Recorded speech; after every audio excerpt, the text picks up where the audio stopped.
Ladies and gentlemen, brothers and sisters, children of all ages, we're back. We're back for the final installment of our 72 hours of live streaming. This will bring us right up to the 72-hour mark, right at noon.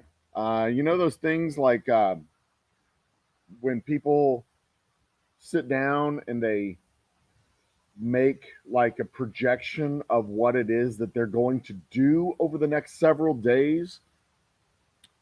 What are those called? Plans. Yeah, that's it. They make plans and schedules and things like that. And then, as time moves forward, those plans get completely torpedoed and submarined. That's kind of what happened today. I had planned on doing one thing, coming in here and taking care of all this, doing another 20 cases or so of our delicious rye whiskey, getting the labels made for the boxes, doing all that stuff, right? Turns out I had a couple of important pieces on my schedule in the wrong place. And remember how yesterday, maybe you remember, maybe not, I don't know. I was talking about going on Smoking and Toasting on Tuesday next week. Turns out it's Thursday this week, and it also turns out that today is Thursday. So I'm going on Smoking and Toasting today, and it's not 2 o'clock, it's 1 o'clock. I got to be there at 1 o'clock. So we're done at noon.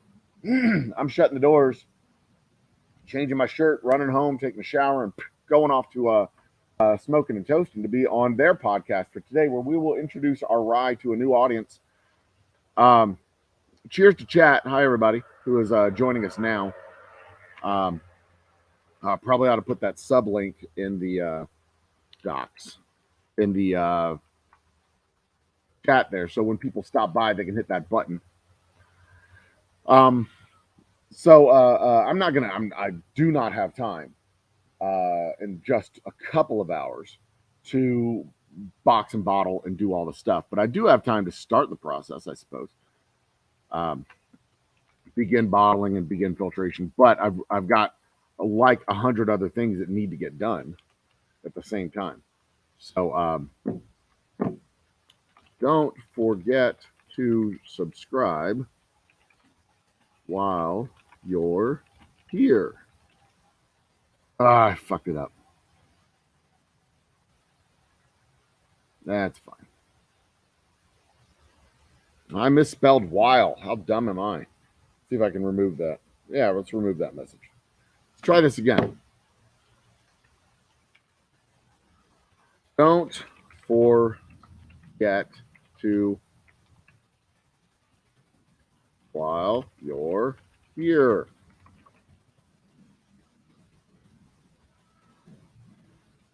That's better. All right, so here's what we're gonna do.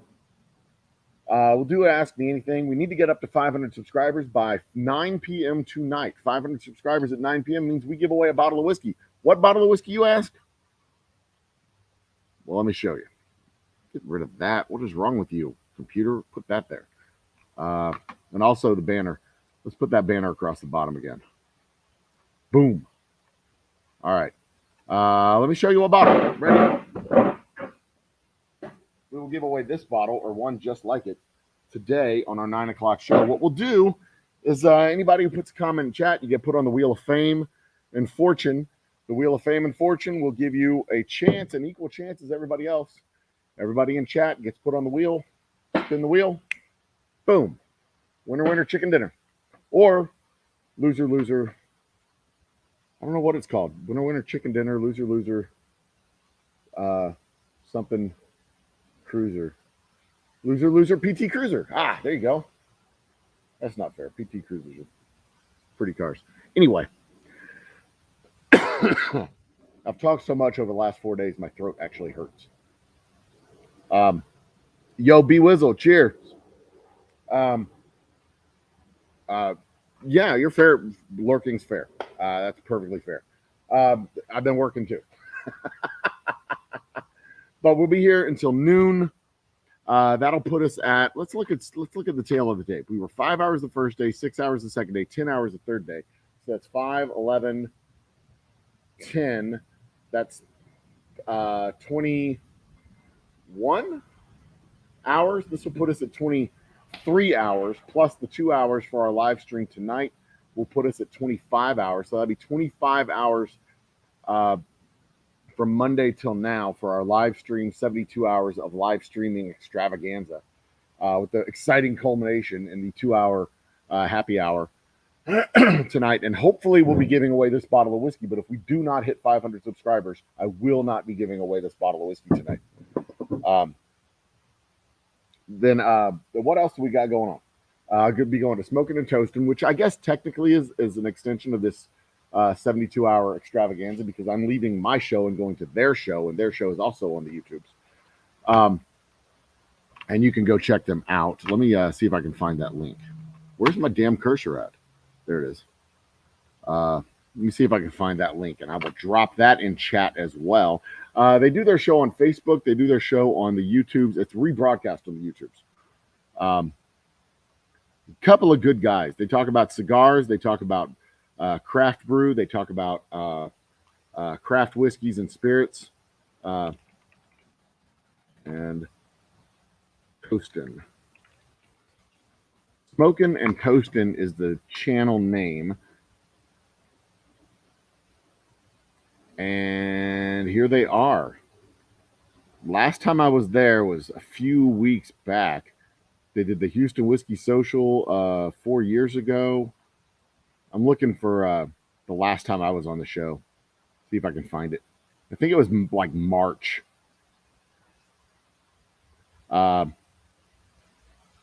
Here, I'll share that screen so y'all can see too.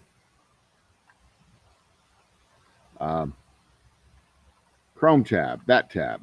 Share it. Ta-da! And let's add it to the stream. Oof. Here it comes. Boom. All right, so here's the Smoking and Toasting, guys.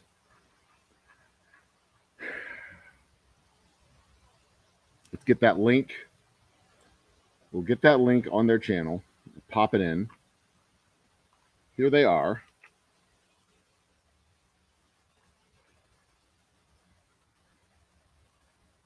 Now let's look at their vids. They're good guys. They're good guys. They talk about cigars, beers, cigars, all the stuff. Good folks, fun hangs.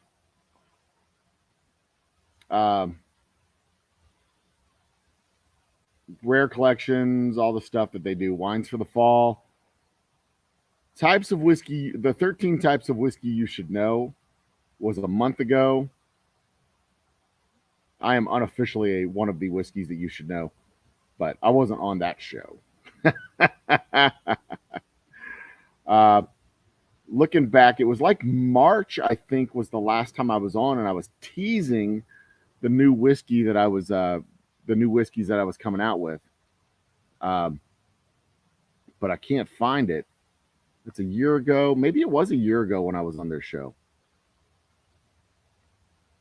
Not sure. But this is a sampling of the stuff they do. They're good guys. Good guys. Go check out their channel. And you will see me on this channel. They don't live stream. They'll be on the Facebook is where I'll be. Is that when I was? No, Irish Whiskeys. A year ago. I've been on their show like 5 times. No, 3 times. 3 times. This will be, I think, the 4th time I'm on their show. But yeah, good guys. Good guys. I did a cocktail episode with them. I know what I could do. Simply F Old Humble. There I am. I was way up there. 7 months ago. See, I know I was close. I knew I wasn't that far back. 7 months ago there. 10 months ago, I was there. Yeah, that was the last 2 in the last year. So there you go. I think this is probably the 4th or 5th time I'll be on their show tonight. Good guys, good show. They're on the Facebook, Smoking and Toasting. They're over here on the YouTube, Smoking and Toasting. Strongly suggest you subscribe to their channel. Or don't. I mean, I'm not the boss of you. I can't make you do anything. But I strongly suggest it. and subscribe to our channel. Get us past the 500 subscriber mark so that we can get our community tab, so that we can begin our quest for 1,000 subscribers. Because you can't really start the quest for 1,000 until you're completed the quest for 500. So it would be 500, then 100 subscriber landmarks going forward from there. And at the 500 subscriber landmark, I am going to do my dumb stunt of spending a night in the haunted cemetery. Where's that at? Boom. Haunted cemetery overnight, the Old Humble Distilling Company. The only spirits present will be my spirits, because there's no such thing as ghosts and haunted cemeteries. But I am willing to entertain the story and talk about the hauntings and talk about the things that people have seen and heard and felt and all the stuff that they've done. Maybe I'll pull up some old ghost hunter videos that people claim they've seen the ghosts in the area and heard the ghosts in the area, and ooh, spooky. It's not really that spooky. It's actually a very, very calm, restful, gorgeous location to be. It's like tucked back in the woods. It was abandoned for years. It's a really gorgeous place. Tomorrow, Friday, I'll be putting out a call for, or today, I'll be putting out a call for volunteers tomorrow, Friday, so that we can get more of this stuff done. I need to get, let's see here, I've got another 20-something cases that I can box up. Another 20-something cases I can box up, but I need to box up, I need to fill up probably 40, because we've got 12, 24, 36, 48, and I need to do another 48 on top of that, so we have 100 cases. I would like to have 100 cases done by the end of the weekend. So I'm going to put out a call for volunteers on Friday and Saturday. We'll get some pizza in here on Saturday to feed some folks, and we'll do some good things. We'll do some things. We'll feed some folks, and we'll volunteers will get some free whiskey. Give me 3 hours, and I'll give you a bottle of hooch. We need about 10 volunteers. After 10, you start to walk on top of each other, and you can't. It starts to get a little bit crowded. But 6 is probably the ideal number, but 10, we can do 10. What is that? Huh. Had a fleck of schmutz on the side of our camera there. So we're going to put out a call for volunteers on the Facebooks and then the Twitters, and maybe even on the Instagrams. See if we can get some people out here to help with the bottling process, with the hope to get another 45 or 50 cases bottled up, and then I'll take a day off on Sunday. Whew. Be a big weekend. Next weekend, we're working on getting a portable toilet, musician, a little bit of snacky food, and having some people out here for a little open house action. Do 3 tours, 1 on each hour, from 1 o'clock, 2 o'clock, 3 o'clock, 4 o'clock you go home. 1 o'clock, 2 o'clock, 3 o'clock, tours on the hour, $10 to come, listen to the band, catch a tour, and get a couple of cocktails. And all of our whiskeys will be available for sale if you choose to come and do such a thing. That's the housekeeping stuff. So, having done the housekeeping stuff, I guess now I can move on to the other stuff. I have a case here set aside for my distributor to come and pick up for samples. He should be coming here sometime in the next hour. It's 10:30, and I am wrapping up in an hour and a half. Man, it's really gorgeous today. It really is gorgeous today. It's cool. The air's cool and moist, but not humid, because it just rained last night. It rained this morning. It was just pouring down rain. So the air's got this rainy, moist feeling to it, but it's not humid and wet and sticky. You know how it gets. Sorry, hold on. Got a tangled cord here. I mean, you know how it gets when it's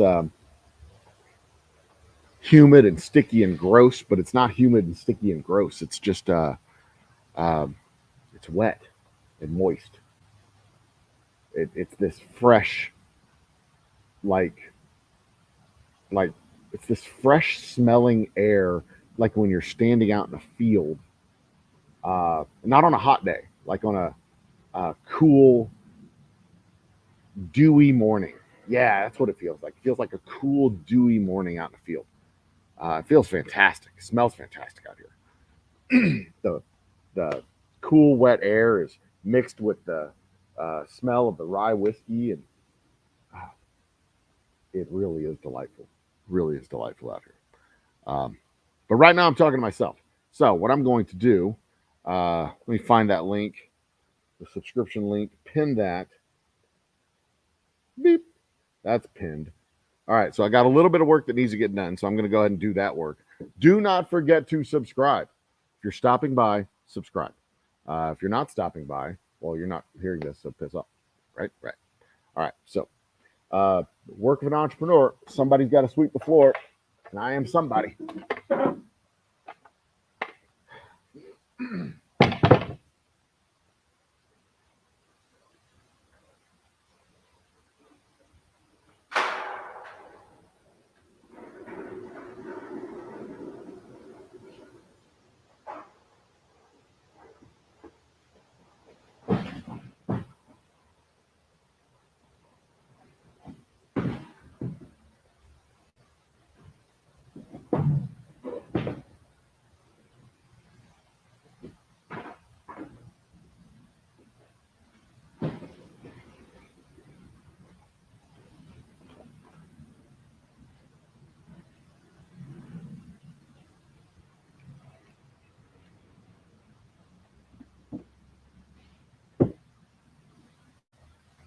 This is all the unglamorous work nobody tells you about when you start a business.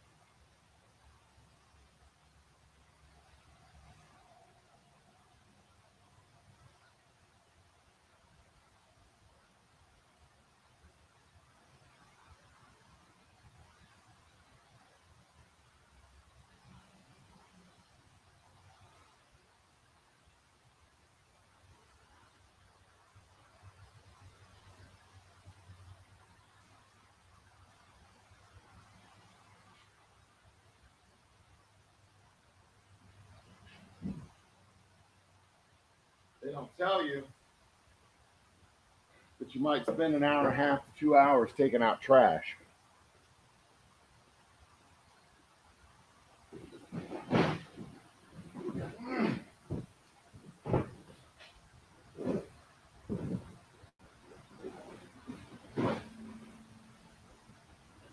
I'm sure they tell you about the yachts and the Caribbean cruises and all that stuff. They don't tell you. Someone's got to take out the trash. And you are someone.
Hi, Tuna. Nice to see you there, bud.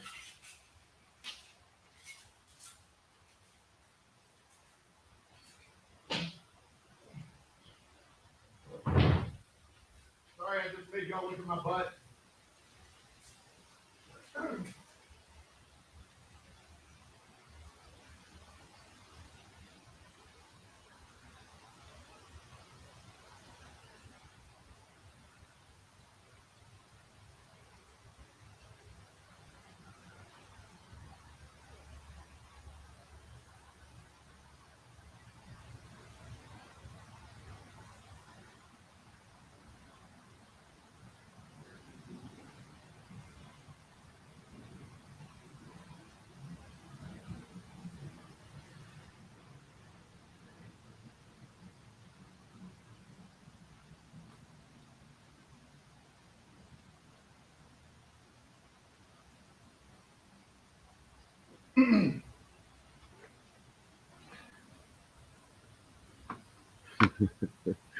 Yeah.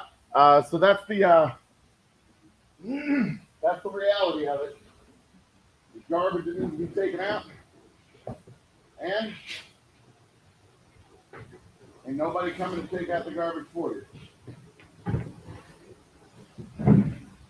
That's how it is. We don't have many mechanized systems. You know, if whiskey needs to get moved, we need to move it. Whiskey, if something needs to get pushed out the door, we need to push it out the door.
And yeah, see, this is kind of the pattern.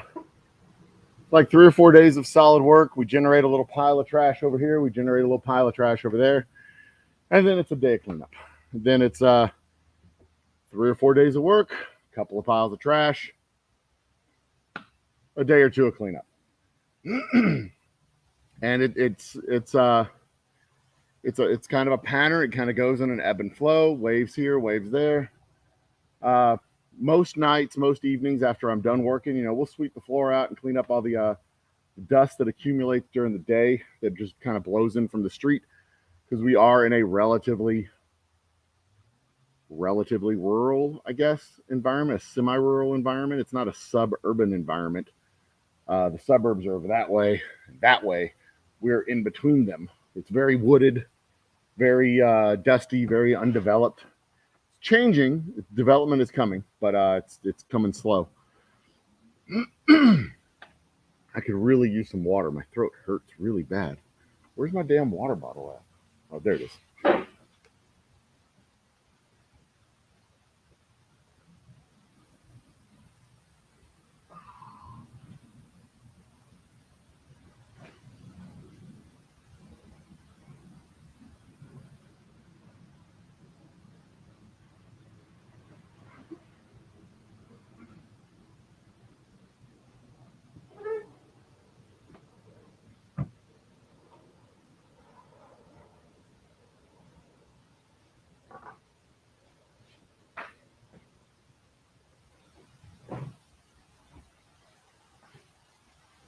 It's not a particularly dirty job. You know, we don't generate a bunch of. I mean, we have a lot of packaging. You know, bottles come off the pallets and go into boxes. So we generate a lot of stuff like this. Most of it's recyclable, but we don't have a recycle bin out here. Probably ought to contact uh, the waste management guys to get a recycle bin, but I don't know if they would recycle at their facility. We got to contact a special group, I suppose. But you know, I mean, that's kind of the way it works. It's Uh, the doors are open on either end of the space, so what comes in, mostly what blows in is like dirt and dust that blows in. We sweep that out. We get a sawdust in here fairly regularly when we're doing our construction projects. Um, but that's just kind of the way things go. And when the dust gets particularly heavy, I get a little tickle in my throat, especially when I've been talking this much for Monday, Tuesday, Wednesday, now Thursday. I've been talking a lot. I don't normally talk this much. Wearing me out, guys. Y'all are wearing me out. Man.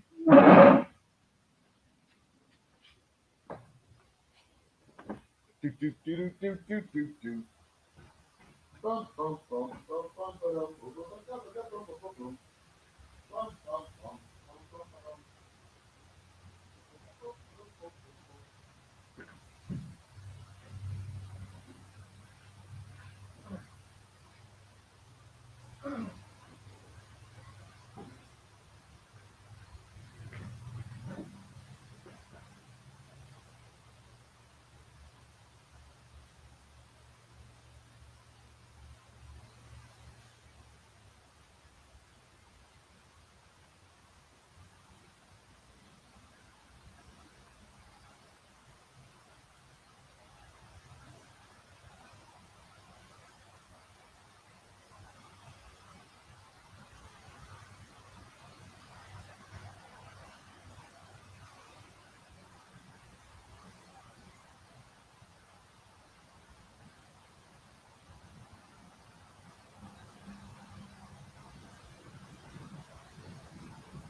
All right, kids. That's most of the cardboard that I wanted to toss out. In fact, that's all of the cardboard that I wanted to toss out. So apparently, that son of a bitch Ted Cruz is still bitching about uh, Big Bird. I mean, you've got to be in a pretty bad place to be complaining about Big Bird. How pathetic, right? I mean, Jesus. You were thinking about yesterday. What were you talking about? Actually, okay, yeah. That's actually a good question, Emperor. Allowing smoking in the place, whether whether everything's sealed up or not. Um,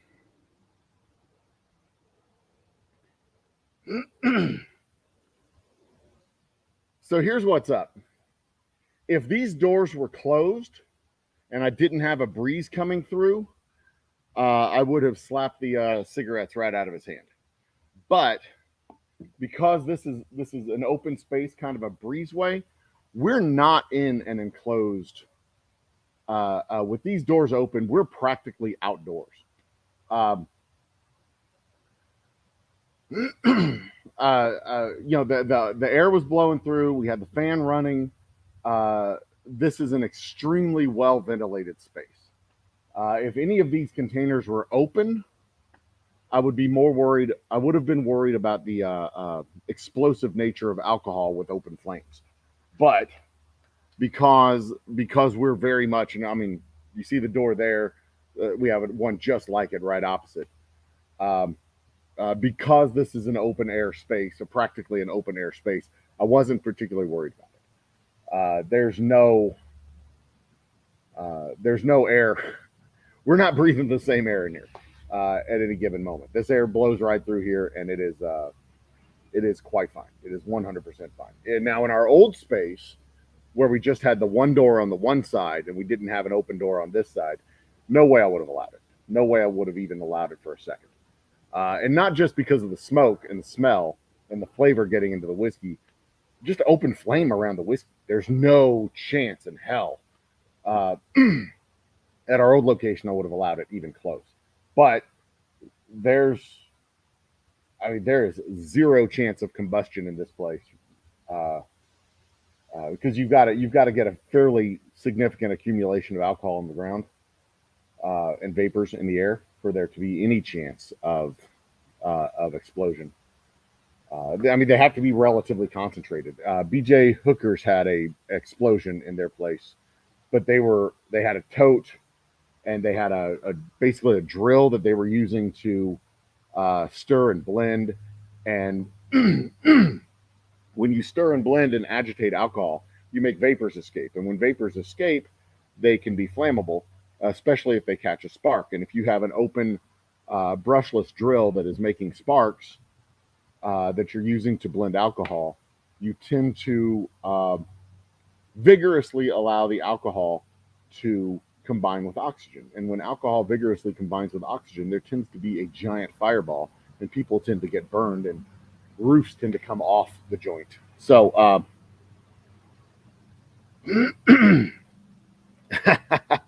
I am very meticulous with our whiskeys too, but because I am very meticulous with the whiskeys, I was not worried at all,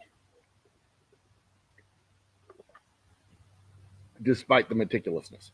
Now, that is actually a real issue with crafters and designers and things like that. The first iteration, people tend to be very, very, very meticulous. The second iteration, they kind of pull their foot off the throttle a little bit. And on the third iteration of a project or a product, they tend to get a little sloppy. And the third iterations tend to be the worst iterations of the first set.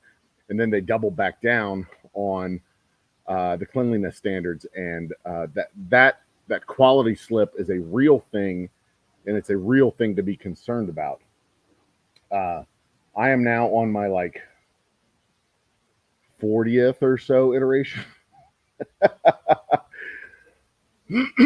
And I know which corners absolutely cannot be cut, and which path it needs to go. And that was one of the things I talked about yesterday with processes and processing. Sometimes there's efficiencies that are needed and useful, and sometimes there's also inefficiencies that are needed and useful, and those inefficiencies need to be built into processes in order to maintain integrity and standards of production. So if you're talking about like regulatory standards, how hard it is to transfer money sometimes, and how easy it is to transfer certain sums and how hard it is to transfer other sums. There's a reason for that. And one of the reasons for that is because it catches people who are laundering money, it catches people who are criminals, and it catches people who are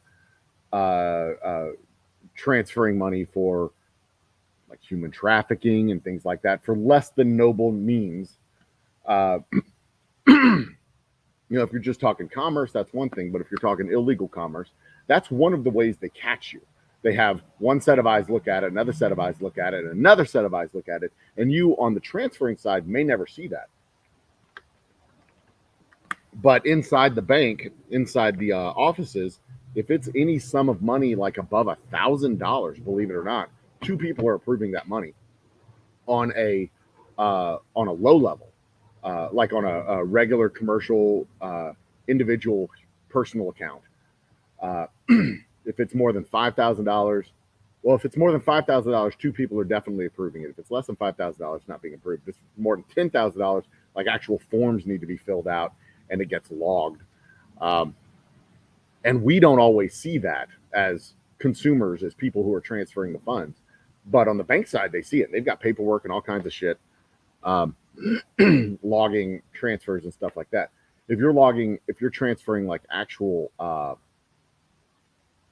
business accounts and investment accounts, it gets even, there's an even deeper pile of paper that you have to transfer stuff through to make sure that the people who are requesting the transfer, the legitimate people associated with the account, associated with the business.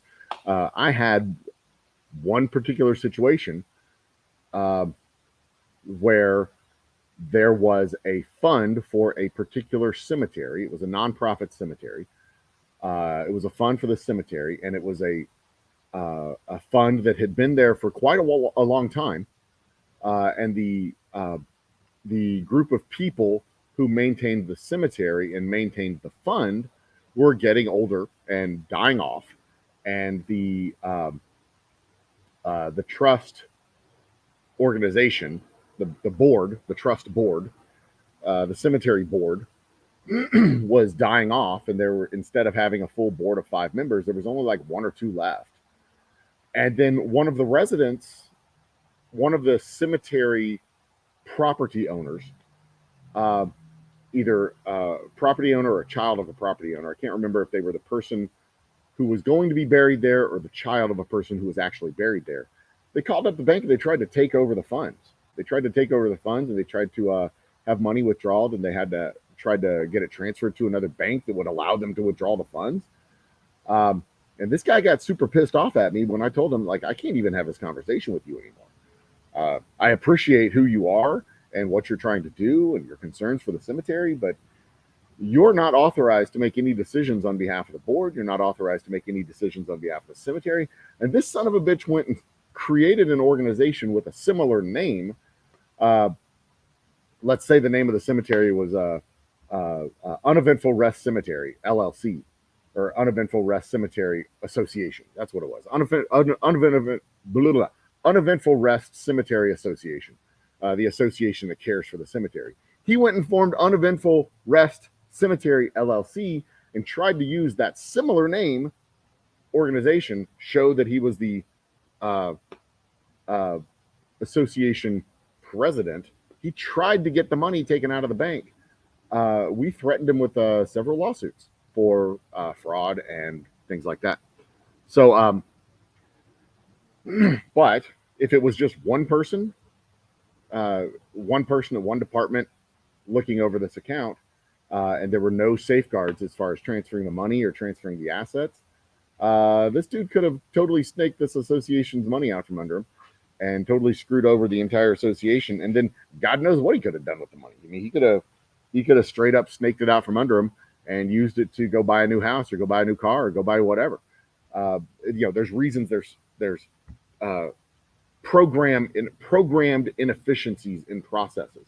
And one of the things that we do here, to bring it all full circle, is I have specific programmed inefficiencies in my processes, partly because I have to, because I ain't got no money, but partly because I've programmed inefficiencies into my processes to make sure that the quality stays at a level that I want it to be at. I mean, I could take that pump and put the hose right into the barrel there for proofing, but I won't be able, without the flow meter and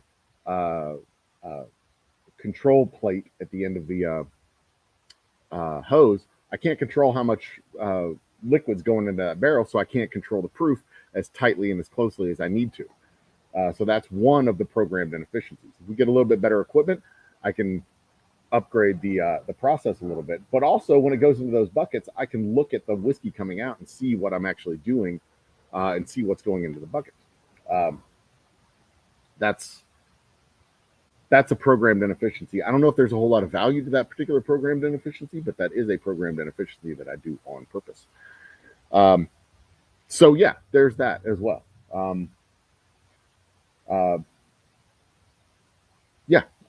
But I've got, let's see, I've got a little over an hour, and I've got two things that absolutely positively have to get done in this hour.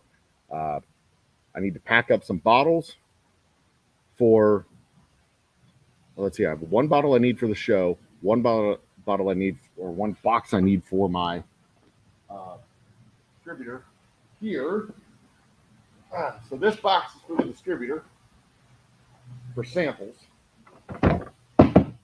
and that bottle is for the show, smoking and toasting. That bottle is for the show tonight, so I'll grab that one. If we hit 500 subscribers, we don't hit 500 subscribers, we are not giving away this bottle of whiskey. Bam, that bottle of whiskey right there, 500 subbies. In fact, let's put it right here. Can you see it right? No, let's put it right there. 500 subbies right there. And then, as a function of the business, I record what goes out. One case, samples, distributor.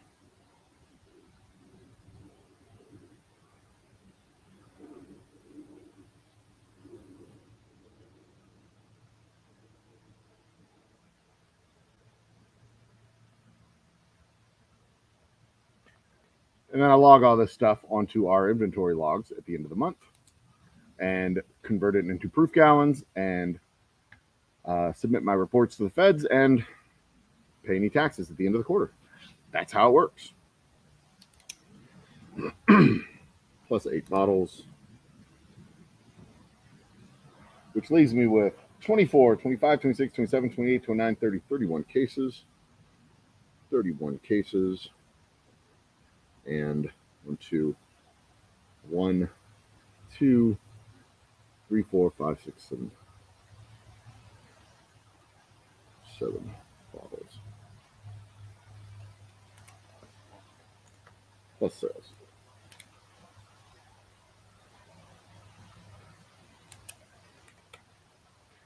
Dig it. So yeah, volunteer days Friday and Saturday. What we got? From the thanks, Emperor. You're so sweet. Missed us. Where's it at? There it is. From the T. What the hell is the T bar? Tuna bar? I'm gonna go with that.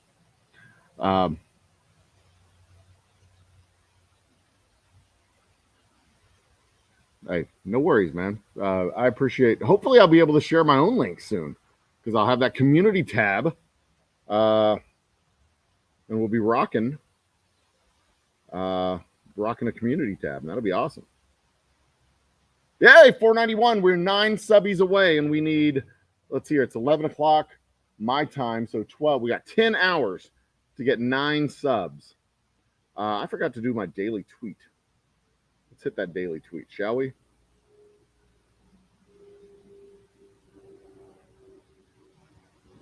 Let's see here. What fact shall we do today? Today is Thursday, November 11th. It's Armistice Day, so let's do an Armistice Day fact. Armistice Day facts. It is Remembrance Day is Ancients Combatants Canada. Wow, okay. Veterans Day as well. It's Armistice Day and Veterans Day. November 19, 1919 is the first anniversary of the end of World War One. Let's see here. Armistice Day.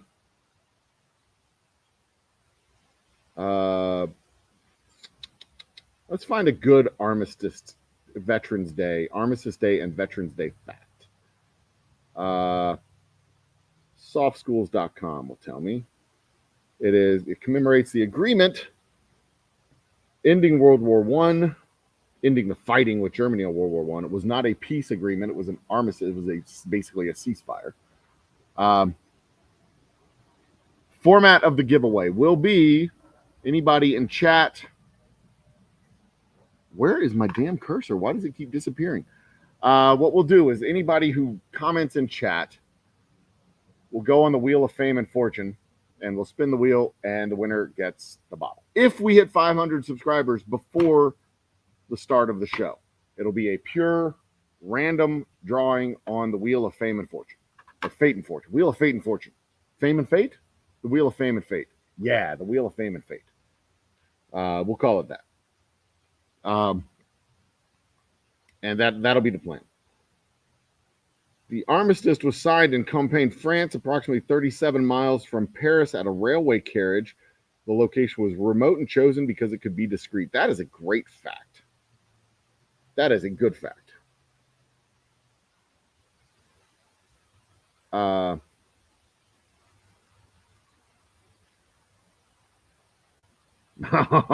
The railway car used for the signing of the armistice belonged to Ferdinand Foch. In 1940, Germany forced France to surrender during World War II in the same railway carriage. Germany's so petty and bitter. So petty. GSHL TV hosts. What the hell is GSHL?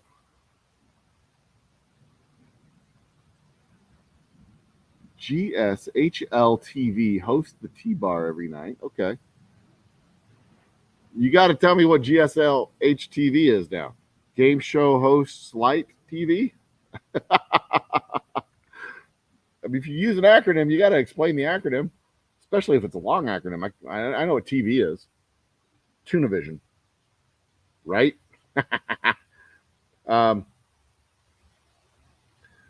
Hitler sat in the same seat that Ferdinand Foch sat in and took the carriage back to Germany to put it on display. What a bunch of bitches.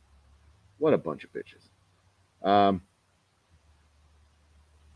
right, so that's the armistice. The armistice ending World War I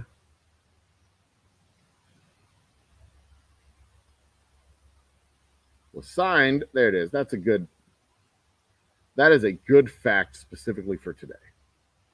Whoops.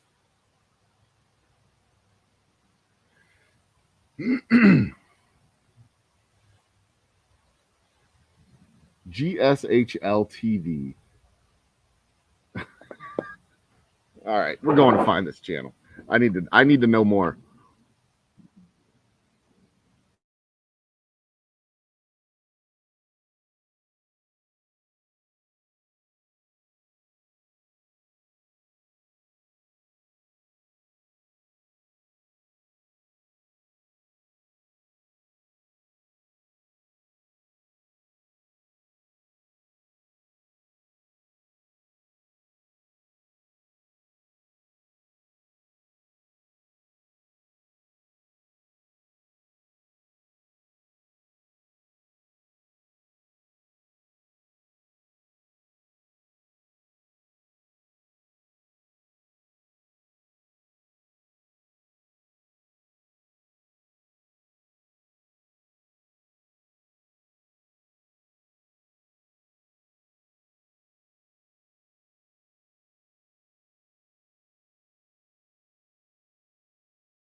Holy crap. Holy crap. Holy crap. That was dumb. Stupid computer. Switch, make the right camera work. And I think we got everything fixed. Yeah, we got everything fixed. All right, Jesus. It looks like, I don't know what happened. I don't know what happened. It looks like, I think my computer just like forgot it was plugged in and just shit the bed on me. That was it. But we're back. We're back. We're back. And we are at 491. We need 9 subscribers in the next 10 hours. 9 subscribers, 10 hours. My fingers are filthy. Look at that. See how filthy my hands are? All right, so let's go back to this channel we were talking about. Who we got? Thank you, Blue Farm. I appreciate that. I appreciate it. I appreciate it. I appreciate it. All right, let's go find this channel. GSHL TV. Got it. GSHL TV on the YouTubes. There's the link. Here's the link to that channel. Unfortunately, I can't click the link in StreamYard.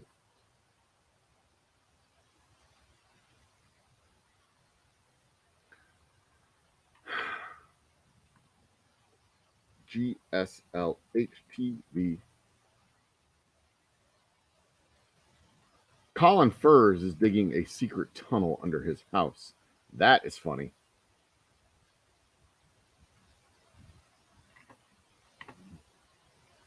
We're going to find out some more about these people. And it's anti-squid.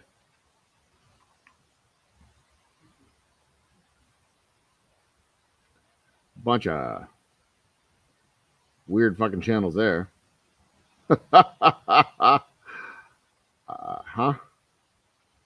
Tarot channels. Arabic words. SLN TV. That's not it. GSLH TV. Anti-squid. I'll find it. It's there. Yeah, I know. You'll link the channel above. I saw it. It's there in the comments. Right there.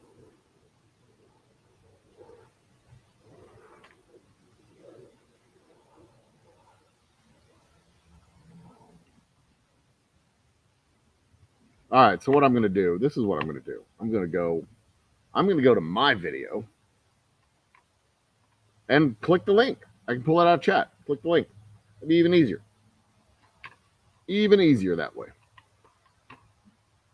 I'll pull it out of chat. Can't fucking move my mouse. There it is. Because I can click it in chat if I'm in the YouTubes.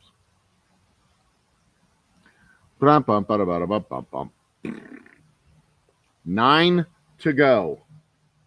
9 more subs. Where's the chat? Pop out chat, please.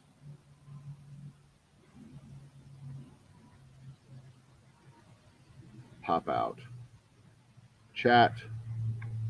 And then close the YouTube feed. There we go. Now, YouTube, StreamYard won't let me do it. It's weird. I mean, it's fine. I got it. I got it. We good. As soon as chat pops up, we'll be fine. Okay, cool. Yeah.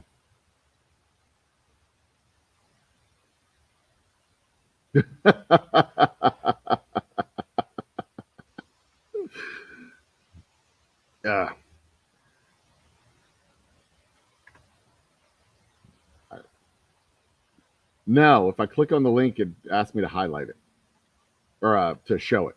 I can't highlight it. See, it won't do it. No worries though. StreamYard's just weird like that. But I can go through. I can do it on my phone because I'm in YouTube on my phone.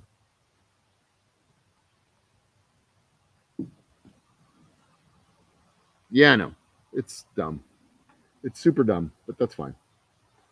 All right. There's the channel. And we're popping it into a new. All right, here it comes.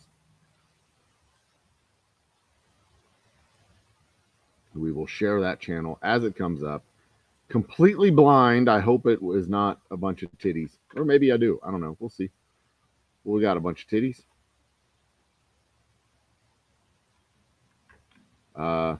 Wrong screen.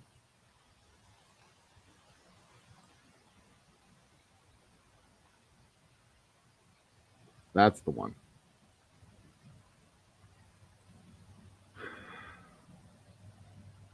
No, that was the right way to share the link. And if they're in YouTube, they can click on the link and open it up. In StreamYard, I can't share the link, or I can't do anything with it in StreamYard. It's over here. The comment screen over here in StreamYard is simply for me to look at and highlight on the screen. That's all. Hey, Jimmy C. What up, my man? I mean, I can click it when I pop open the chat. I can click it. So this is the GSHL TV. Let's look at about. What are they? What are they all about? Tell me more. They don't have an about screen. I'm sad. They have a community tab, though. Search for odd beers from around the world to chug with creators of Airborne. I bet GSHL TV. I wonder if that's like names of, not names, but initials of the people involved. I'm curious. I'm subscribing. I want to know more.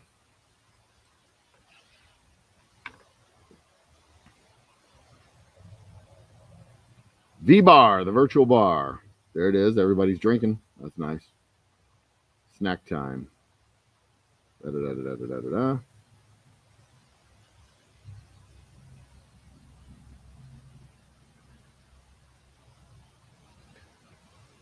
So that's, I mean, that you did it right. You shared the link, and like when I'm in YouTube, I can click on the link, but in StreamYard itself, I could not click on the link. Like in the native to StreamYard, I couldn't do it. I had to go out of StreamYard and into YouTube, where the link was actually posted. Because if I click on your comment in StreamYard, it comes up to show comment. And there was no other way to actually pull it out, at least no other way that I know of. And GSL.TV is not a thing. All right, well, cool. There you go. There's GSHL TV. Find it, subscribe it, like it, love it, do all the things to it with consent, obviously. It is 11:10. I need to grab a broom and sweep out parts of the shop here. I need to move this to the end of the table. Give me a second. I'll be right back.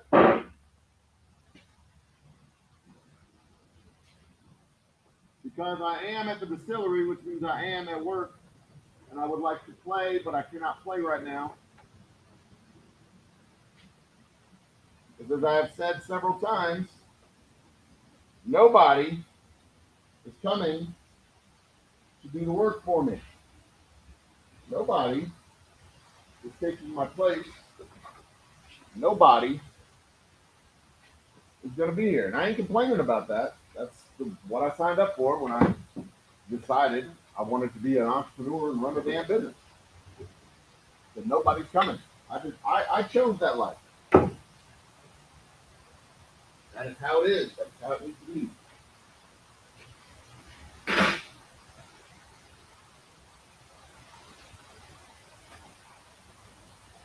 And when volunteers do come next week, or this weekend, when volunteers do come this weekend, it will be my responsibility.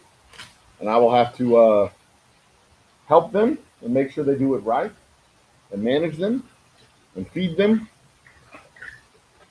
and then give them booze. because they will be helping me out of the goodness of their own heart to accomplish my mission, which is to make the world a better place one drink at a time.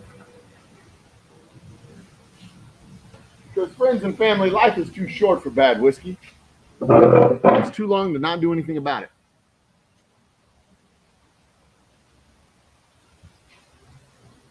Since I'm doing the large work over here, making sure the world has better whiskey. Hey, hey.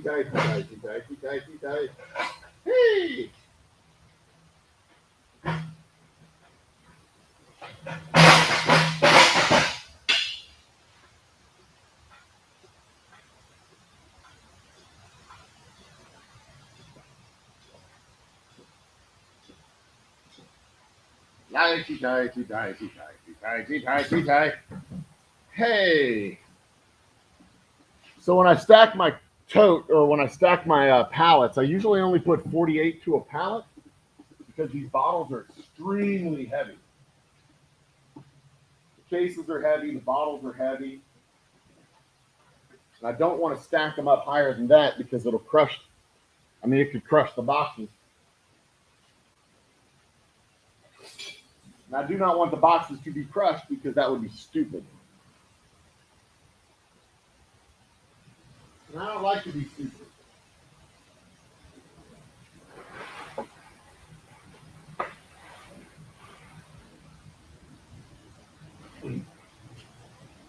Unless you're talking about being stupid fresh. And then, well, that is exactly how I roll.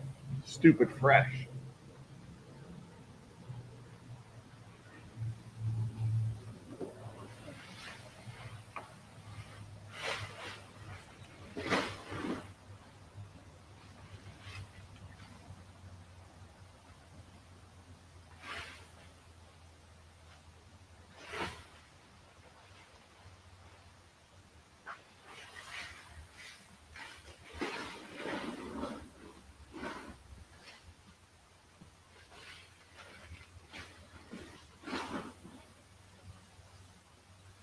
All right. Trivia time. I don't have any trivia right now. Just kidding. Well, what happened was, let's see here. What am I looking for? Okay, there we are. Pop out the chat and close. And put the YouTube chat over the StreamYard. Well, yeah, I mean, usually that's what I do. But when I'm doing my live, my Thursday night show, I do it on a couple of different platforms: Facebook, YouTube, Twitch. So I want to make sure I get the comments from all the platforms at the same time. And I can't do that by just looking at the YouTube chat. I have to look at the StreamYard chat to see the Facebook comments, the Twitch comments. So that's usually how I do it. But yeah, when you can close, you can, on the live chat, you can pop out the chat and then close the page. So all you can do is look at it, because the YouTube video doesn't do you any good when you're live streaming. It's on a delay of several seconds. It's a several second delay. So in the audio, if you're listening to the audio on the YouTube, it is extremely confusing. It's very hard to follow what you're doing. But what else? But I also can't take comments from the YouTube chat and highlight them over here like so on StreamYard. I can only do that through the StreamYard app. So that's another thing that makes the StreamYard comments valuable and useful. But clicking links and things over on the YouTube side, they're both useful for different functions.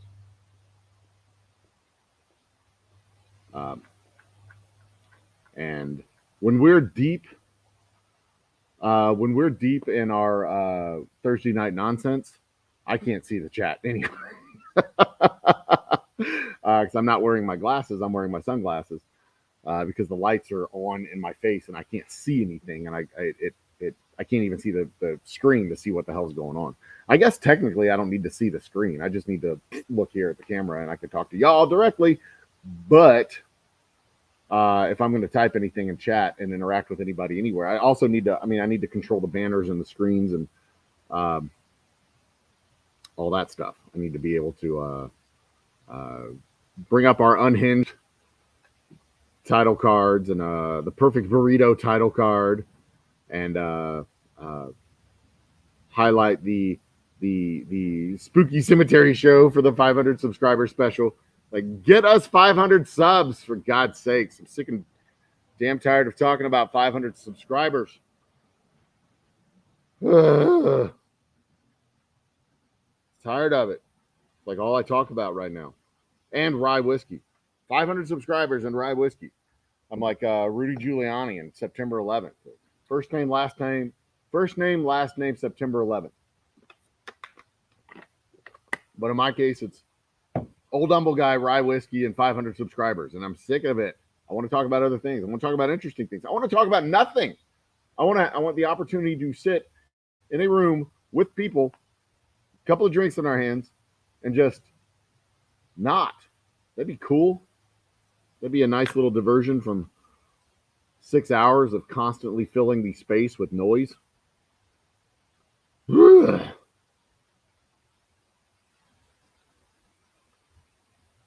That's correct. You don't actually need the YouTube page open. The YouTube outlet. But see, this is what I can't do with the YouTube chat. Boop. Can't do that with YouTube chat. Boop. Boop. Boop. Boop. Boop. Boop. Boop. Boop. Boop. Boop. Boop. Boop. Okay, I'll stop.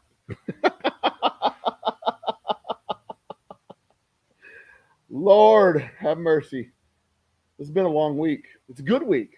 This has been a long week, but a good week. This is the work I signed up for. Not this.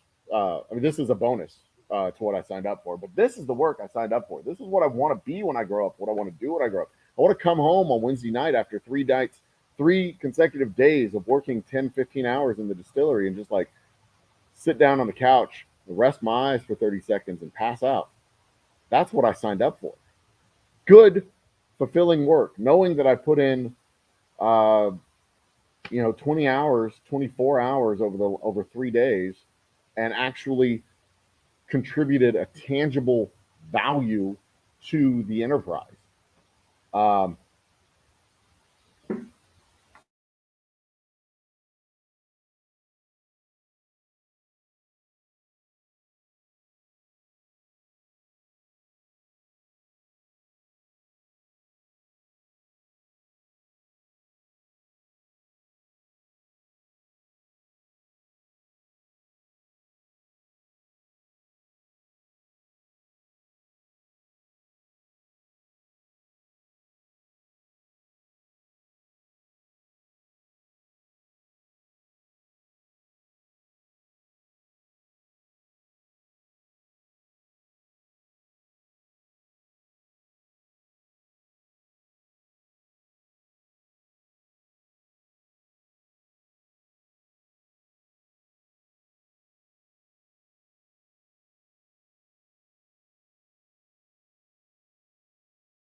There we go. Fixed it.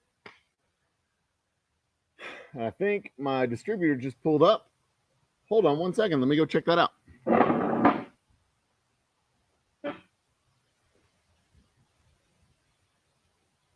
how's it going? Ken. Nice to meet you. I'm live on YouTube right now. You okay with that? Oh yeah, that's fine. All right. Have you tried it yet? Not yet. Would No. you like to? Sure. Ladies and gentlemen, Ken from United Spirits and United Wine and Spirits. Get that in the right order. Cool. Well, it's spirits and wine where I'm concerned.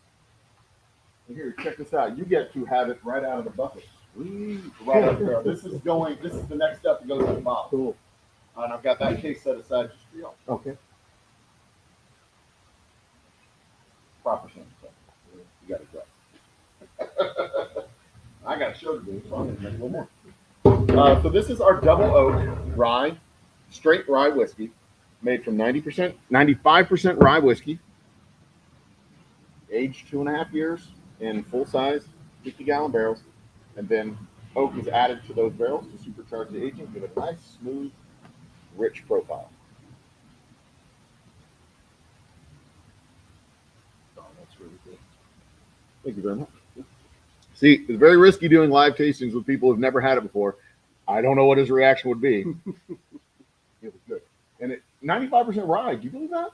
That's really good. Yeah. The shiver that you get from certain brands doesn't go up the back of your spine. It doesn't taste like cough syrup. I guess you could put some grape juice in it to make it taste like cough syrup. Cherry, what cherry? There's cherry, there's grape. What other cough syrups are there? Yeah, you can put some of that cherry juice, whatever, to make it taste like shit. Welch's. Some Welch's in there. Yeah, but there you go. I've got a case for y'all. That's what y'all need for samples, right? Yeah, so we're doing a company lunch, and Cassie asked if I could come by and pick that up. Did he came up from the Heights? Yeah. Damn. I appreciate it. Not too bad. I mean, not that bad. Okay, my next stop, so my schedule today was supposed to be coming in here around 2, but then the show that I thought that I was doing next Tuesday at 2 is actually today at 1. So like everything I planned today is like, that's why this is happening now, because this is the end of my 72 hours of live streaming Extravaganza, where I literally boxed all that stuff up over the course of 3 days. Oh, wow. I transferred a barrel, filled up a tank, proofed out. When did you guys move in here? I proofed out 6 barrels and finished filling up the tank from the coat. Filtered the whiskey, bottled the whiskey, boxed the whiskey, all over the course of 3 live streams that we did in the last several days. Awesome. We moved in here in October of last year. Okay. So this is we're technically at our 1-year anniversary of being in here, but our official move-in day, when we're open to the public, we moved in June. We haven't been open to the public yet, but it may be Veterans Day weekend becomes the anniversary of being open to the public. Because next weekend we're actually open to the public for the first time. Awesome. You heard it here first, guys. We're open to the public for the first time next weekend. Yeah. Oh, cool. Yeah, I mean, I'm glad I was able to pop by. Like earlier, you were saying like you were going to be here earlier in the day, and I was like, oh man, I don't think I can make it at that time, but like it worked out, I guess. So. Yeah, there you go. Cool. I mean, worst case scenario, I'd throw it in my car and put it down to worst case. You're getting it tomorrow. I don't mind coming up here. Well, I think Cassie wanted it for the company. For the lunch. Yeah. Oh, cool. So I think that's why she was like, oh, yeah. Excellent. So I'm catering the whiskey to their company lunch. Awesome. Yeah. All right. Well, I'm going to head out. All right, bro. Good seeing you again. Appreciate it. Thanks for Thank coming you, out. sir. The only thing that's not on that box that will be on that box when y'all distribute it out is a label on the side saying what it is. Okay, cool. And that's next week. Sounds good. Whenever I Have a good one. See you, man. All right. Well, there you go. That should be my last visitor before we sign off. We had Micah come in yesterday. Kent Bray from the Humble Good Beers of Humble Facebook forum. And, you know, here's something that I don't understand, people. This is something I do not understand about people. Somebody goes into their forum and they say, hey, I visited this distillery. Go check out their stuff. The first fucking douchebag to comment on the goddamn forum every single time, the first son of a bitch to post is always somebody who's like, oh, well, I'm drinking this other whiskey and maybe I'll go check them out. Like, fuck you. Don't even say it. We don't give a shit what you're drinking. This guy said, look, I went and visited my buddy. Go check him out. They don't need multi-billion-dollar corporation.com doesn't need your fucking endorsement. They don't need you to support them. Screw you and go eat a bag of dick-shaped gummy bears. Nobody cares. What malfunction operates inside of somebody's brain box to make them think that that's okay, that that's normal and decent? To sit there, to stand in front of the owner of a company who made the whiskey and be like, oh yeah, I'm drinking Jameson's today. Oh yeah, I'm drinking it. Like, fuck you. I don't care. Nobody cares. Nobody wants to hear you tell the owner of the company that, yeah, I just went off and bought some other whiskey. Like, eat me, Gerald.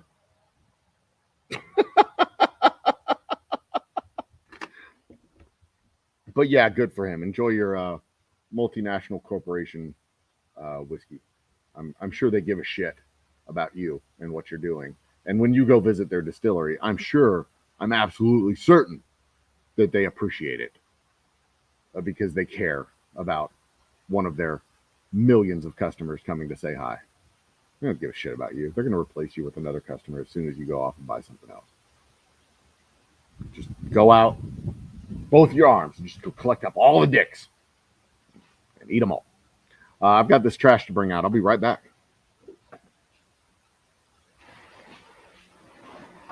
If nobody else is coming to bring out your trash, you need to do it.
I legit forgot what I was talking about before I went on that little baby rant there. Uh, no, I remember. We had the guys from the CrossFit come by yesterday morning. We had Micah come by yesterday evening. We had Kent come by yesterday evening. We had a few visitors yesterday, which was pretty cool. Got a chance to introduce the whiskey to some new folks as they came by. Kind of, like when Mr. Rogers' Neighborhood is doing his little the little Mr. Rogers' Neighborhood show, and his friends would stop by and they'd have their little conversation, and he'd feed the fish and put on his shoes and do all the things and shake hands, and Mr. Neely would go on and about his rounds, or Mr. Filbert or Mr. Thompson. They would all go back about their rounds, and it was quite a lovely little conversation that they would have. It was fun having having some visitors stop by and chat with us. Battery is appropriately charging. 29% should be 1 hour and 15 minutes till it's fully charged. Can't believe I lost power twice. Okay, so we will be wrapped up in about 20 more minutes. Our whiskey will be on trucks next week. They are pre-selling it. That was the distributor. They are pre-selling the whiskey. It will be on trucks next week, maybe the week after. You should have it in stores all across the great state of Texas by the end of either the end of this month or the beginning of next month, which will be very exciting. Very, very exciting. I can't wait. Cannot wait. Yeah, this weekend, like I said, tomorrow and Saturday, call for volunteers. Hopefully, we'll get 5 or 10 people to come out on both days and help me box up and finish off the whole process. Maybe I won't even bother with tomorrow. Maybe I'll take a little break tomorrow and just do volunteers on Saturday. Yeah, in fact, that's exactly what I'm going to do. Do volunteers for Saturday. I should have a mass mail thing that needs to go out as well to our subscribers on our webpage. So we have newsletter subscribers on our webpage.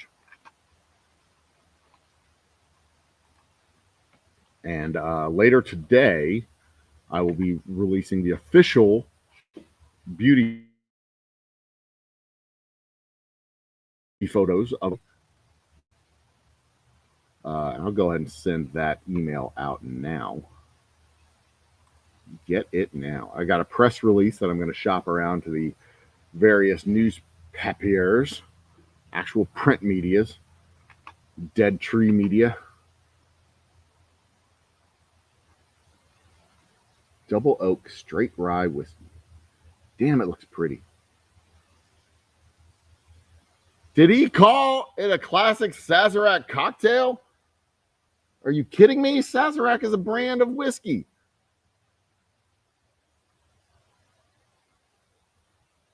I gotta talk about that.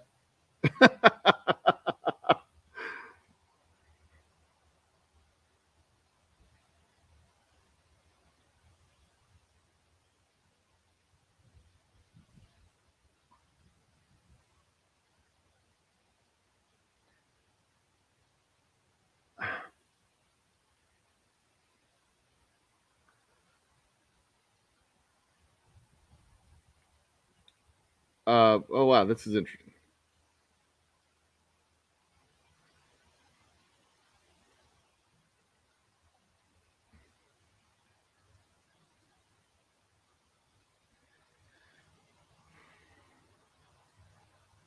Isn't a Sazerac cocktail made with Sazerac rye? I mean, oops, sorry. I mean, I'll send it out, but maybe there's a better name for it. That's the old fat. That's an old fashioned, is what it looks like. Bitters, sugar, absinthe or absinthe liqueur, and a lemon twist. Oh no, that's not an old fashioned. Not even close. Uh,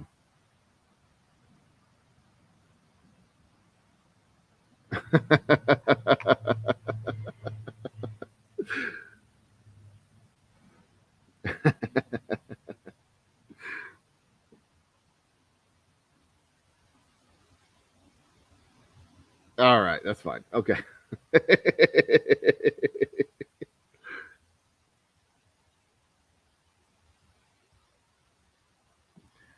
All right, we're good, I think.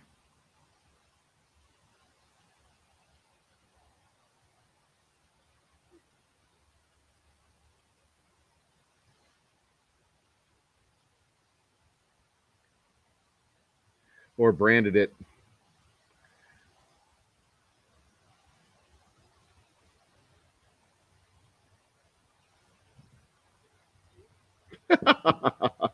We need a signature named cocktail. The Old Humble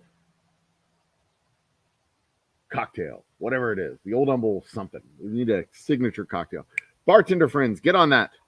Make it happen. Make it so. This is part of the this is the part of the stuff that y'all don't get to see. Tabadabaji. Tabadabaji. Hi, gamer. Cheers, brother. How you doing, man?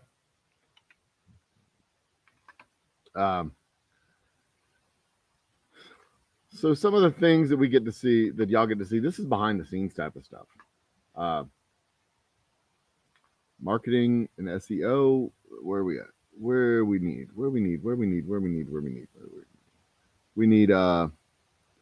marketing CRM tools? No, marketing. Emails. Get to there.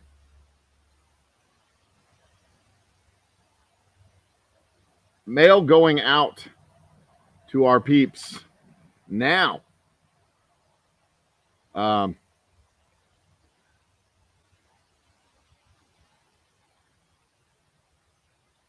It's only myself.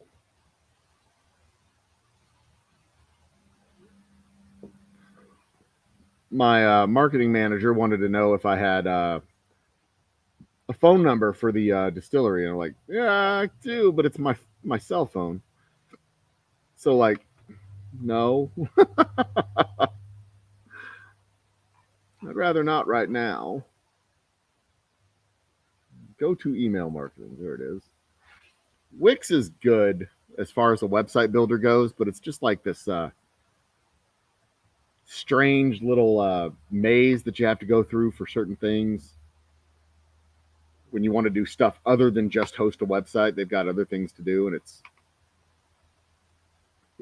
weird sometimes. Freshly edited this morning. Let's look and see what we got. I wonder if I'm using... Okay, battery is actually charging this time. Good. Double Oak Rye Whiskey.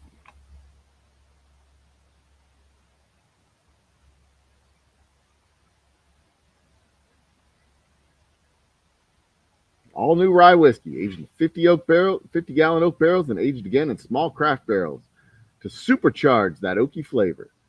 You get the deep oaky flavor on the front end and finish with the patented spicy rye kick. It has an almost syrupy texture. That is correct. It does have an almost syrupy texture. You have to try it to believe it, like nothing you've ever had. I added that part. Get it now at the distillery, and in about 2 weeks, from your favorite liquor store. This is the rye you've been waiting for. It's great neat on the rocks or mixed in your favorite cocktail. Get a bottle or 3 today. Yes, indeed. And then the classic Sazerac is 2 ounces of Old Humble Double Oak Rye Whiskey, 3 dashes of cyclone of Peychaud's bitters, 1 sugar cube, 1/4 ounce absinthe or absinthe liqueur. I will go pick some of that up at the store today for tonight's old-fashioned episode. And then a lemon twist for garnish. I think we have lemons. Chill an old-fashioned glass with ice and a splash of water. Set it aside, and it will soon be your pitcher of happiness. Nice. Soak the sugar cube in a mixing glass with the bitters and muddle the cube to conjoin the flavors. Add the rye whiskey to the mix and stir. Dump the ice from the chilled glass. Rinse the glass with the absinthe or the anise liqueur. Pour it in, swish it around, then dump it out. I think my font is small. It is. Pour the whiskey mix into the chilled glass. Squeeze the lemon twist over the top of the glass. Then use it as a garnish on the rim. Don't drop it in the drink. That's just silly talk. That actually sounds like a really delicious drink. Buy a bottle of Old Humble Distilling Company's whiskey.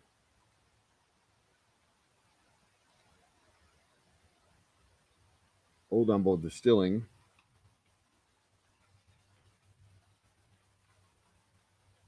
Old Humble Distilling Company's whiskey at Specs and other fine liquor stores in Texas. Our website has a new store locator. It does indeed, and it is awesome. And you can visit the site from the website, from the page. Excellent. Next. All right. Get this bad boy out. See, this is also some of the work that we have to do. It is the work of people. It's the stuff behind the scenes. You don't see this very often, but we sit in the office. We've got to do our marketing. We do our emails. We do our. I'm gonna send it to everybody.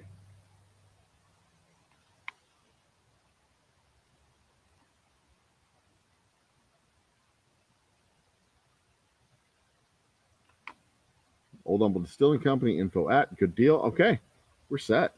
That is a really good picture we used too. It's out. It's out.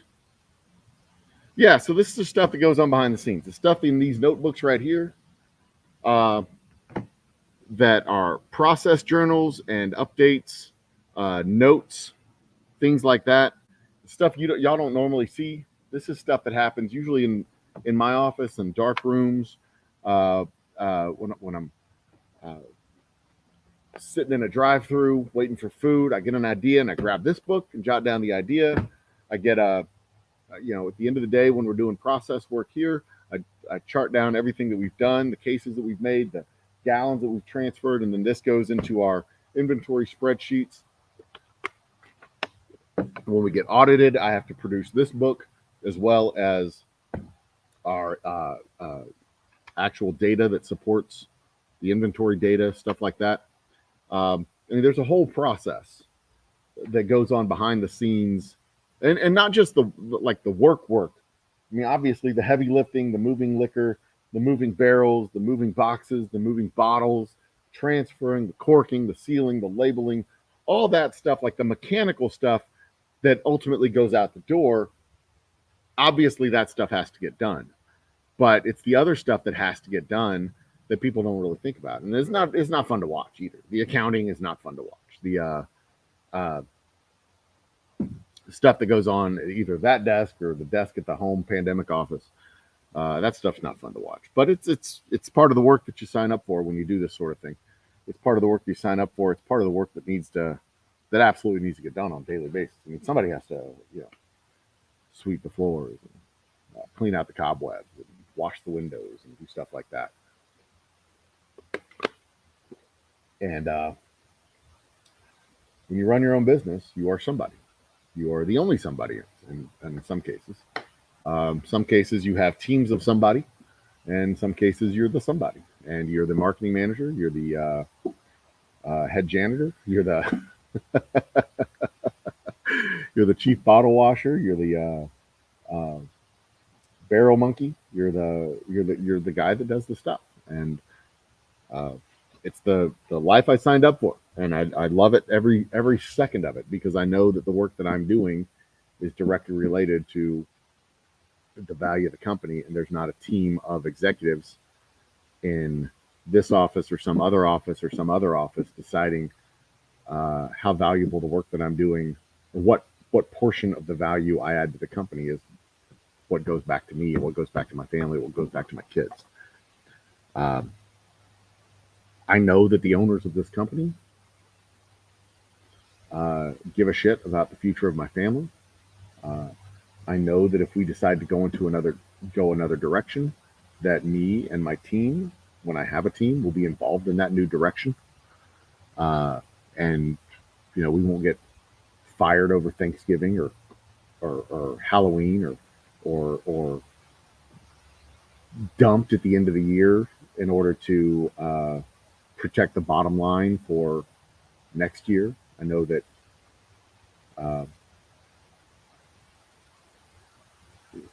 my security and my future is tied up directly with the work that I do.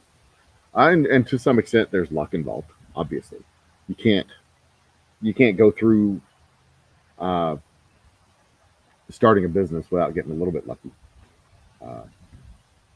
But also, you make your luck. You don't meet contacts if you're at home waiting for something to happen. You don't meet people who help you with distributors or restaurants or just basic sales and brand ambassadors and things like that. You don't meet those people if you're at home waiting for it to happen. You have to go out and shake hands with a whole bunch of people who you don't know and who don't know you and who you can't help and can't help you in order to meet the one or two people who you can help and who can help you. And in the long run, every single person you meet, you can help and they can help you. Every single person you meet is a brand ambassador. Every single person you meet is a potential evangelist. Every single person you meet is somebody who can uh, who can ultimately, down the road, talk to somebody or talk to somebody else, and they talk to somebody else, and 3, 4 contacts down the road, those contacts come full circle. Um, and that's how you build a business. That's how you find a job. That's how you get an education. That's how you do all the things. You can't just look at people and evaluate their worth from a distance. Every single person has that worth. Every single person is a worthy person. Some of them are assholes, and you don't need to feel obligated to uh, uh, include them in your inner circles, uh, or even in your in your first 3 or 4 inner circles. There's no obligation to include everybody, uh, but there's certainly for decent people at least a uh, uh, an obligation to see their worth and see them as human beings and treat them as such. And that's how you make your own luck. You make your own luck by continuously going out and reaching out and expanding your reach and expanding your vision and expanding who it is that you interact with and how it is you interact with them. Um, and that's the life that I signed up for. That's what we're working on here. You got a little glimpse over the last 24 hours of live streaming of what we do, not on a daily basis, but certainly what we do 2 or 3 times a week. Uh, and you certainly got a glimpse of what it is that keeps this operation running, and how we run it, and how we move it forward. Uh, we're not filling bottles every day. Today is a marketing day. We go off and going to do the marketing, but we'll be back at it 2, 3 days a week, every week, back at it, back at it, back at it, filling bottles, filling boxes, pushing stuff out the door. Uh, and the pattern going forward will probably be Tuesday, Wednesday, Thursday, Tuesday, Wednesday, Friday, maybe. Marketing on Thursday and Friday, open houses on Saturday, spend time a whole day with my family on Sunday, recuperate for a day on Monday, and then get right back at it. But, you know, it's one thing for a corporation. When you work for a corporation, you take the days off. The corporation still makes money. The corporation's fine. The corporation can continue to operate and do things. But when you're a small business, you take the day off, the business takes the day off. Uh, and when the business takes a day off, then the business doesn't do anything. It doesn't breathe. It just lays there, idle. And it's a balancing act. It's a real balancing act. Because in periods like this at the shop, we've got a lot more work than time. But there's going to come a time in about 3 weeks when we've got a lot more time than work. And it's tough to balance that out because I can't move this work to 3 weeks from now when we have more time. This work has to get done, and it has to get done by somebody, and somebody's got to be somebody, and that's not complaint, it's fact. It's the life that I signed up for, and I love it. I absolutely love it. This is the dream. This is what I want to be when I grow up. And one thing that we learned as a people over the last year or so is that there's a lot of shitty jobs out there. You don't have to put up with that shitty job because you can go get another shitty job. Um, there's also a lot of ways that you can make money that do not require a shitty job. And it's not easy. It's not easy being a DoorDasher or a OnlyFans performer or a Instacart shopper or whatever people do to make their money, to make their side gigs turn into paying jobs. It's not easy work, but you can get a gig job and try to turn your dream into a reality without question. Because you got to keep paying the bills. Just don't get sick when you're doing it. uh, And that's something we learned. It was a hard lesson to learn over the last couple of years for a lot of people, but something that we learned over the last couple of years. This particular shitty job, you don't need it. You can go get another shitty job. The cities are usually full of shitty jobs with shitty managers. Uh, but man, when you find that thing you want to do, if you can figure out how to monetize it, figure out how to make money doing that thing, whether it's playing Call of Duty on Twitch or uh, creating paintings and art on YouTube or uh, creating a comedy talk show on Facebook, however you figure out to make what you want to do and figure out a way to monetize what you want to do, I strongly encourage you to do it. Life is too damn short to work for somebody else's dream. And it is never too early to try. Best time to do it is 5 years ago. The next best time to do it is now. Uh, there's fear, a lot of fear, terrifying unknowns. But that's what these things are for, to write, to document your way through that so you can figure out a way to chart the path. And at some point there'll be a break. If there's a breakthrough to be had, at some point there'll be a breakthrough. Sometimes there's not a breakthrough to be had. And your dream is a side gig, and you fill up your bucket of happiness with your side gig, and you do it that way. And then when you retire, it's the only thing you do. And the next thing you know, you have a portfolio of a whole bunch of paintings, and you're 75 years old, you're retired, you live in a little cabin, and all you do is paint. And you've gotten really good at it. And then somebody comes up and they're like, make a website. And you make a website. And next thing you know, you're the next Georgia O'Keeffe, painting vaginas on flowers.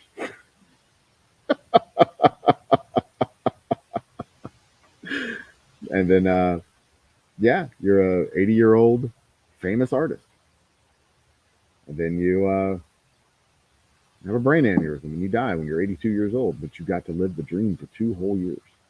The best 2 years of your life. The last 2 years of your life. But they're the best 2 years of your life. Not many people even get that. So that's kind of cool.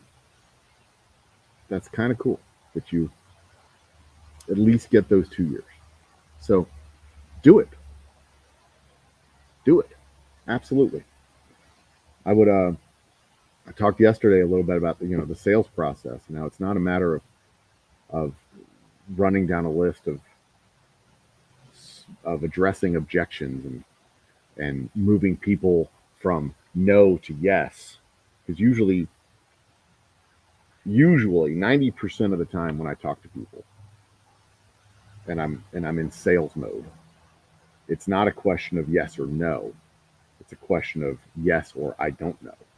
And I don't know is the unknown. And they don't want to take a step into the unknown. They don't want to do the unknown. They don't want to try something they've never tried before, do something they've never done before. They have their preconceived notions. They have their ideas of what it's going to be.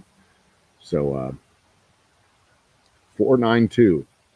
Oh, we got another subby. Thank you, Tuna. I appreciate that. So yeah, we're at 492 subs. We get to 500 before 9 o'clock. I give away a bottle of whiskey, possibly this one or one that looks just like it. Look at that beautiful bottle of whiskey. But I talked yesterday about the sales process and moving people not from no to yes, but from I don't know to okay, I'm familiar enough with that. Let's do it. Most people, they own a truck, so they buy a truck. They buy a truck because they owned a truck, or they don't buy a truck because they owned a truck. They don't want to buy another one. Here. Hold on a second. Hello?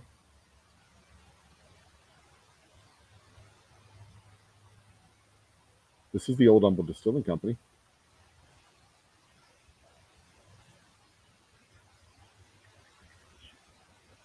We have never distributed anything in a Texas shaped bottle.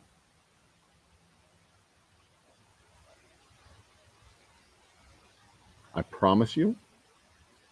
That was another brand. I've seen Tequila in a Texas shaped bottle. I don't, but we've never made any whiskey in a Texas shaped bottle. No, sorry.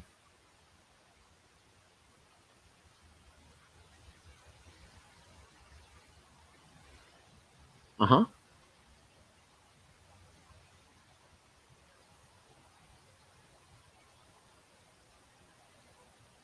Oh, very cool. But I'm sorry. It wasn't. We do have whiskey, but it's not in a Texas shaped bottle. It is delicious though. If you'd like to come visit us, you can.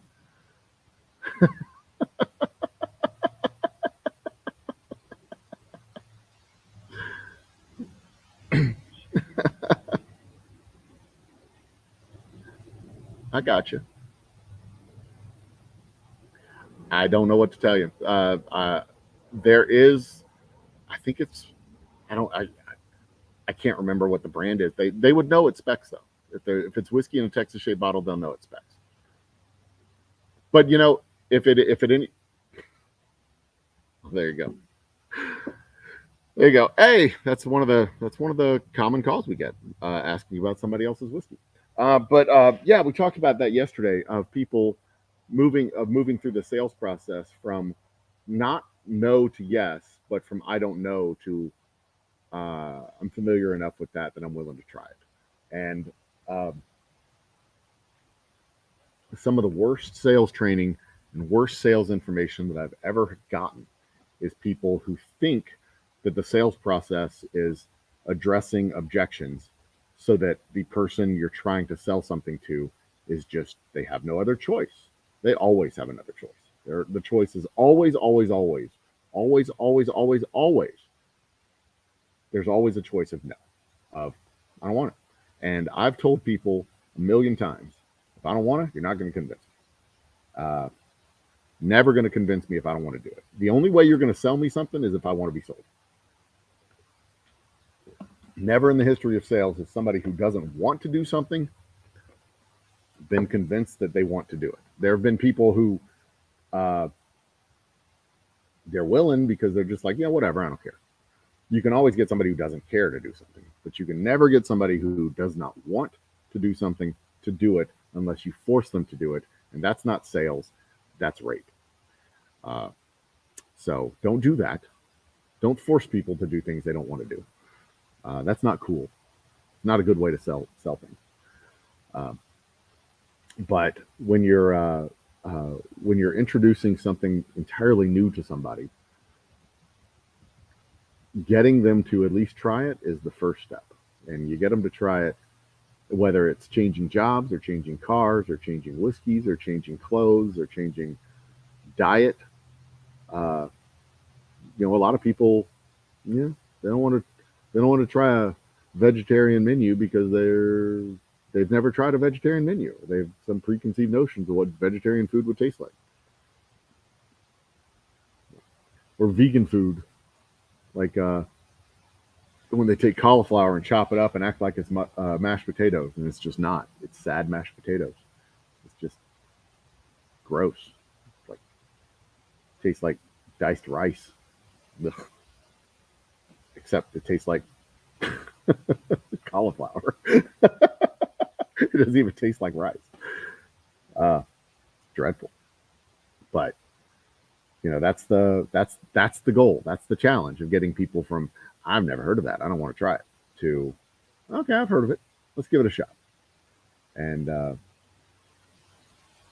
fear of the unknown is what keeps people in shitty relationships and shitty jobs and crappy houses and crappy towns. It's I don't want to move to another city because I've never lived in another city. I don't know what it's like in Tomball or Waco or San Antonio or Denver or New Orleans or who am I gonna talk to? Who am I gonna hang out with? Who are my friends gonna be? How am I gonna live?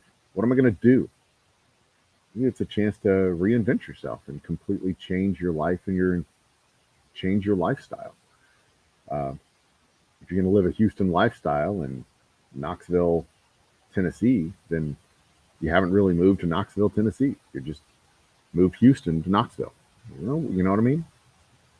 And that's That's of all the life lessons that I've learned over the last 2 years, doing this full time for the first time since we started it.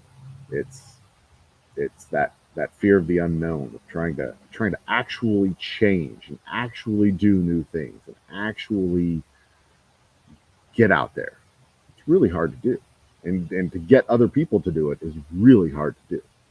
But it's not impossible. And it's extremely valuable to do that sort of thing. Uh,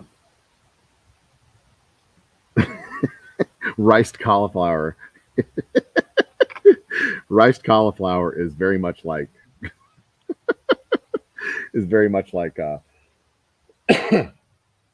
Brussels sprouts. It's just trash, just garbage. Speaking of Brussels sprouts, tonight on our show, the Happy Hour 2.0, 9 p.m., we're doing the first ever Brussels sprouts challenge, where I, a person who hates Brussels sprouts, with every fiber of my being, will be fed 3 different dishes of Brussels sprouts by my lovely wife and legal Lisa, and they will try to convince me that it's not trash. They're going to make every effort to convince me that this devil food is not trash. They will be wrong, but we'll give it a shot and see if they can convince me that one of these Brussels sprouts dishes is not trash. We will be doing a deep dive into the world and history of rye whiskey, the original American spirit, and we will be, if we hit 500 subscribers before 9 o'clock, we will be giving away a bottle of rye whiskey. And it will also be the official unveiling of our rye whiskey. Y'all have seen it here since yesterday. You've seen the bottles, you've seen the labels. We've already gotten it in the hands of a handful of people. But tonight will be the official unveiling. We'll do it. We're going to have a whole bunch of posts go out on the Instagrams and Twitters and Facebooks, officially introducing our delicious rye whiskey. And then, of course, other nonsense. I don't know if we'll be able to do an unhinged tonight because legal Lisa will actually be at the Pandemic Studios with the lovely Mrs. Old Humble Gal, and we will be we'll be eating and we'll be having fun. Jimmy, you do in fact need some rye whiskey. The format of the giveaway will be anyone in chat goes into the Wheel of Fate and Fortune, or Fate and Fame. The Wheel of Fate and Fame. That's what we're going to be calling. Anyone in chat will go into the Wheel of Fate and Fame, and if I can find the Wheel of Fate and Fame, where is it? The Wheel of Fate and Fame. Where is it? Is it in other bookmarks? Weather balloon stuff, sake, news. There it is. The Wheel of Fate.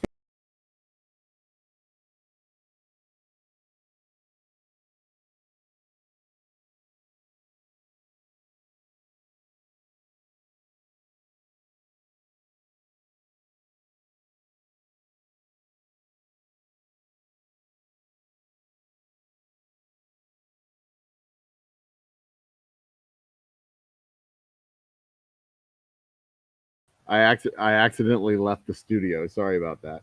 I was going to click on the Wheel of Fate and Fame, and I clicked on the wrong wheel. Oops. This is not whiskey fueled nonsense. This is just nonsense. Here's the Wheel of Fate and Fame. So everybody gets a name on their Wheel of Fate and Fame. Everybody in chat gets a wheel on the wheel, or gets their name on the Wheel of Fate and Fame. We spin the Wheel of Fate and Fame. And if your name comes up, you get a bottle of whiskey. Zip, zap, zoop. Done. So that'll be the plan. If we hit 500 subscribers, and we are currently 8 subscribers away, I believe. Are we 8 subscribers away? 9 subscribers away? 8 subscribers away. Let's see. Tuna said we're at 492. And we are at 492. So that is 8 subscribers before 9 p.m. tonight. So make it happen, Internet. We will give away one of these bottles. It is 12:07. We're at the 2-hour mark. I need to sign off. I have an interview to go to with Smoking and Toasting. I strongly urge everyone to tune into the show. I need to package everything up and get going. We have just crossed the 23-hour mark. Smoking and Toasting is about an hour, 2-hour show. That'll put us over 25 hours. And then tonight's show will put us at 27. 27 hours over 72 hours of live streaming. Not bad. Not bad at all. Ladies and gentlemen, brothers and sisters, children of all ages, I am, have been, and will continue to be the Old Humble Guy. You be awesome to each other. And we will see you a couple hours on Smoking and Toasting, and then a few hours after that on our live happy hour program at 9 p.m. The Old Humble Happy Hour 2.0. And we will be introducing our new rye, doing a deep dive into rye whiskeys and the Brussels Sprouts Challenge. Ow, ow, ow, ow. Tell your friends, tell your family, tell your lovers, tell your loved ones. Join us tonight. Cheers and good night. Or good afternoon. See you tonight. If I can find the, there it is. Bye.